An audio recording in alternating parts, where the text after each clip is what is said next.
masuk. Di sebuah desa yang terletak tak jauh dari pantai, hiduplah seorang ibu dan seorang gadis bernama Dewi Sumelis. Saat itu tempat tinggalnya mengalami kekeringan yang begitu lama. Pada suatu hari, Dewi Sumelis pergi seorang diri untuk mencari air ke genteng. Genteng adalah sumber mata air yang membentuk sebuah kolam.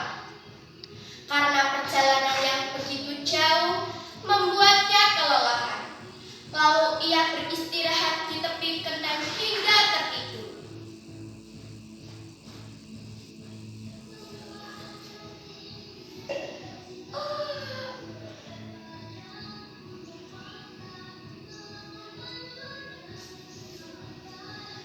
Dalam tidurnya, ia bermimpi bertemu dengan Dewa Indra yang mengatakan bahwa kekeringan yang melanda desanya disebabkan oleh mutiara air yang tertutup oleh cangkang keong emas. Keong itu berada di dalam tanah yang ditumbuhi tanaman bunga berwarna merah yang lengket.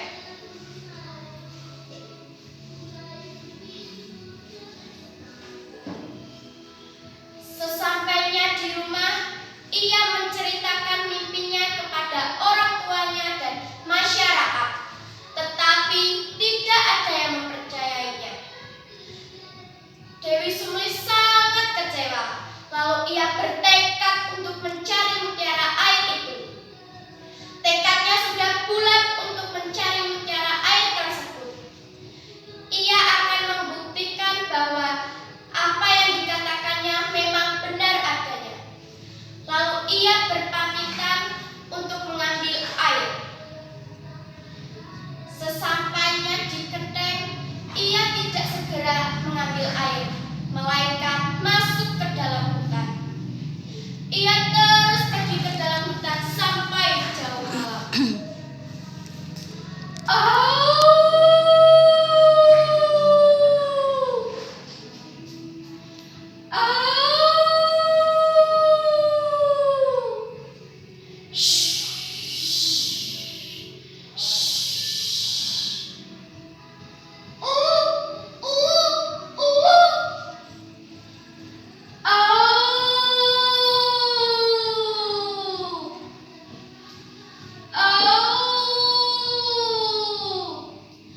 Suasana hutan di malam hari sangat mencekam. Tiba-tiba Dewi Sumelis mendengar suara seorang pemuda berbicara kepadanya. "Wahai gadis ayu, mengapa kau berjalan sendirian di hutan?" "Tuan, aku sedang mencari tanaman bunga berwarna merah yang sedikit lengket. Sejak pagi aku tidak bisa menemukannya." "Untuk apa kau mencari tanaman itu?" "Aku bermimpi bahwa tempat yang banyak ditumbuhi tanaman itu terdapat mutiara air yang tertutup oleh cangkang keong emas. Kata Dewa Indra, jika mutiara air itu dikeluarkan dari cangkang keong emas, maka daerah kami tidak akan kekeringan lagi." "Jelas, Dewi Sumelis. Kalau begitu, ikutlah aku. Tenanglah, percayalah padaku. Aku akan membawamu ke tempat guruku di pertapaan Kurung Suci, tepatnya di sebelah barat hutan ini." Dewi Sumelis mengikuti ajakan pemuda itu. Sesampainya di pertapaan, mereka bertemu dengan Rumpajaya, pertapa sakti yang tinggal di pertapaan Kurung Suci. "Ketahuilah, Sumelis, apa yang kau impikan itu memang benar adanya. Tetapi kau harus mencarinya sendiri. Kau tidak boleh meminta bantuan kepada siapapun untuk menemukan keong emas itu." Dewi Sumelis mengerti perkataan Rumpajaya. Lalu ia pulang dan tiba di rumah pada pagi harinya.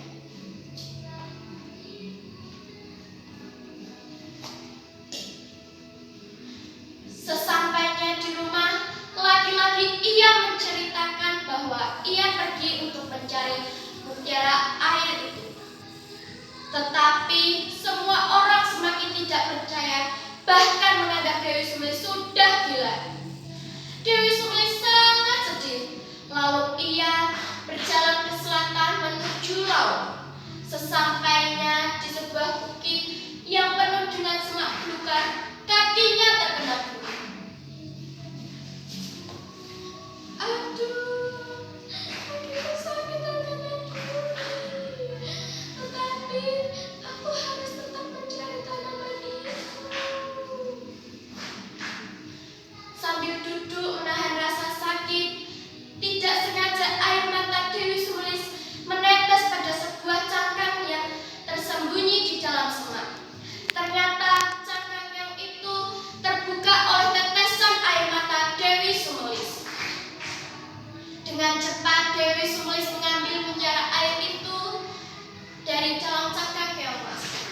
Tepat setelah mutiara itu diambil, langit berubah menjadi hitam, hawa dingin menyelimuti.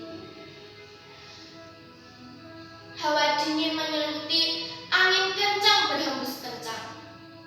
Pertanda hujan lebat akan turun.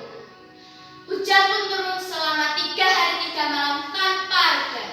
Barulah hari keempat hujan mereda, dan daerah yang dipenuhi bunga ketul berubah menjadi telaga yang penuh dengan air bersih. Di bukit itu pula Dewi Sumlis menghilang entah kemana. Dari peristiwa itu barulah warga sadar apa yang dikatakan Dewi Sumlis memang benar adanya.